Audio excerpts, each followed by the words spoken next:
শীতের মধ্যে এই শীতের কাপড়টা পরা যেমন কমন একটা বিষয়, 100% মধ্যে 99% মানুষ যেমন শীতের মধ্যে শীতের কাপড়টা পরবেই, তেমনি শীতের মধ্যে 100% মধ্যে 98 মানুষ দিনে 1 কাপ চা হলেও পান করবে। তাই যারা নতুন ভাইরা আছেন, অনেক দিন ধরে প্ল্যান করছেন চা পাতি নিয়ে ব্যবসা করতে চান, তাই দেরি না করে বুকে সাহস নিয়ে ভালো একটা প্রতিষ্ঠানের থেকে প্রোডাক্ট নিয়ে শুরু করে দেন।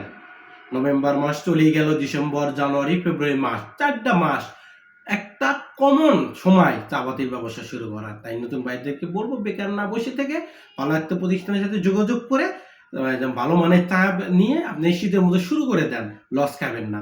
মানে কমন ডায়লগ, এটা হলো আমার কমন ডায়লগ, যে শীতের মধ্যে যেমন 100% মধ্যে 99% মানুষ শীতের কাপড় পরতে হবে, তেমনি 100% মধ্যে 98% মানুষের দিনে 1 কাপ চা হলেও চা পান করবে।